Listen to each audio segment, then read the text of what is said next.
খুনিরা, ষড়যন্ত্রকারীরা, আওয়ামী দোসরেরা, ভারতের দালালেরা শুধু হাদিকে হত্যা করে নাই, তারা জুলাইকে হত্যা করার চেষ্টা করেছে। ইনকিলাব মঞ্চের মুখপাত্র,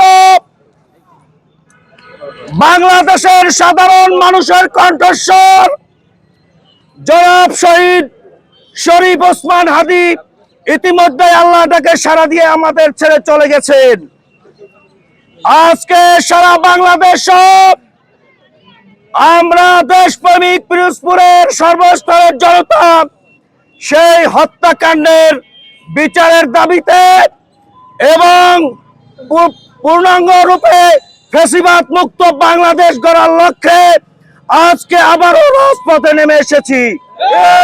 সংগ্রামী পিরোজপুরবাসী, আমরা পিরোজপুরের সর্বস্তরের জনসাধারণের পক্ষ থেকে, জুলাই যোদ্ধাদের পক্ষ থেকে সরকারকে স্পষ্ট ভাষা জানিয়ে দিতে চাই, আমার ভাইয়ের রক্ত বৃথা যেতে পারে না। হাদি ভাইয়ের খুনিদের শুধু একজন নয়, এই খুনের সাথে বাংলাদেশকে যারা অকার্যকর রাষ্ট্র হিসেবে পরিণত করতে চায়, যারা চায় না বাংলাদেশ একটি সুখী সমৃদ্ধশালী বাংলাদেশ হয়ে উঠুক, যারা চায় না বাংলাদেশে একটি স্থিতিশীল গণতন্ত্র প্রতিষ্ঠা হোক, মূলত তারা সকলে এই ষড়যন্ত্রের সাথে লিপ্ত। খুনিরা শুধু হাদি ভাইকে হত্যা করে নাই,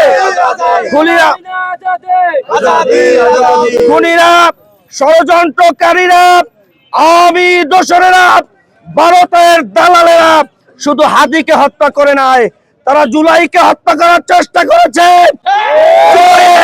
জুলাইয়ের আন্দোলনকে স্তব্ধ করতে দিতে চায়। আমরা জুলাইয়ের যোদ্ধারা বেঁচে থাকতে সেই তাদের ষড়যন্ত্র কখনো বাস্তবায়ন হতে দেব না। আমরা আবারও প্রশাসনকে সতর্ক বার্তা দিতে চাই যে হাদি ভাইয়ের এই ষড়যন্ত্র সহ বাংলাদেশ বিরোধী সকল ষড়যন্ত্রকে অবশ্যই রুখে দিতে হবে।